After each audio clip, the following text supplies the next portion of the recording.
കപ്പഡോക്കിയയിലെ day 1 പിന്നീട് spend ചെയ്തത് souvenir ഷോപ്പുകളിലായിരുന്നു. CID മൂസയിലെ Bindu Panicker സാധനങ്ങൾ വാരിക്കൂട്ടുന്ന പോലെ ഓരോന്ന് മേടിച്ചു കൂട്ടുന്ന എന്നെ കണ്ട കടയിലെ ചേച്ചി ഈ മുറിയിലോട്ട് കൂട്ടിക്കൊണ്ടുപോയി. എന്നിട്ട് അവിടുത്തെ ലൈറ്റ് ഓഫ് ചെയ്തപ്പോഴോ ദാ മിന്നിത്തിളങ്ങുന്ന ഫോട്ടോ ഫ്രെയിമുകളും പ്ലേറ്റുകളും. അവിടെയും ചേച്ചി അവസാനിപ്പിച്ചില്ല. പിന്നെ ഫോണിന്റെ ഫ്ലാഷ് ലൈറ്റ് ഉപയോഗിച്ചിട്ട് വീണ്ടും ഓരോരോ മാജിക് കാണിക്കാൻ തുടങ്ങി. ഇത്രയും പണിയെടുത്ത ചേച്ചിയെ വിഷമിപ്പിക്കാതിരിക്കാൻ ഞാനും മേടിച്ചു ഒരു ഫോട്ടോ ഫ്രെയിം. കടയിലെ ചേച്ചി ഒരു കില്ലാടി തന്നെ. അവിടുന്ന് നേരെ പോയത് റെഡ് വാലിയിലേക്ക് സൺസെറ്റ് കാണാൻ വേണ്ടി. അവിടെ എല്ലാവരും നേരത്തെ തന്നെ വന്ന് സീറ്റ് പിടിക്കുന്നുണ്ടായിരുന്നു. അങ്ങനെ ഞങ്ങളും സൺസെറ്റ് കാണാൻ വേണ്ടി ഉച്ചയ്ക്കേ അവിടെ എത്തി. റെഡ് വാലിയിലെ സൺസെറ്റ് കാണാൻ നിങ്ങൾക്കും ആഗ്രഹം ഉണ്ടെങ്കിൽ I advise you to go early. കാരണം തിക്കിലും തിരക്കിലും ആ അതിമനോഹരമായ കാഴ്ച നിങ്ങൾ മിസ്സാക്കണ്ട.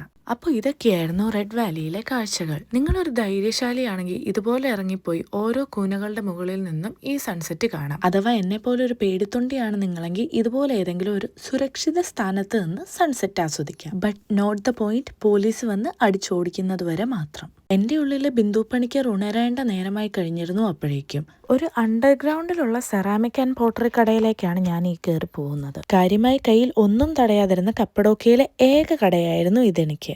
വളരെ വെറൈറ്റി സാധനങ്ങൾ അവിടെ കാണാനിടയായെങ്കിലും ഞാൻ ഒന്നും തന്നെ മേടിച്ചില്ല. അതിൻ്റെ നിരാശ എൻ്റെ മുഖത്തും കാണാനുണ്ടായിരുന്നു. രാത്രിയിൽ ഇവിടുത്തെ ഓരോ സ്ട്രീറ്റുകളും നേരിട്ട് കാണാൻ ഭയങ്കര ഭംഗിയായിരുന്നു. ഹുക്ക് ട്രൈ ചെയ്യണമെന്നുള്ളതായിരുന്നു അടുത്ത എൻ്റെ ആഗ്രഹം.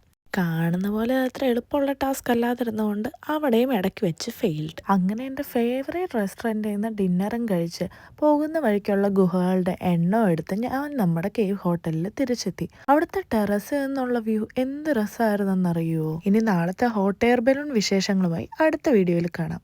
അപ്പോൾ എല്ലാവർക്കും ഗുഡ് നൈറ്റ്.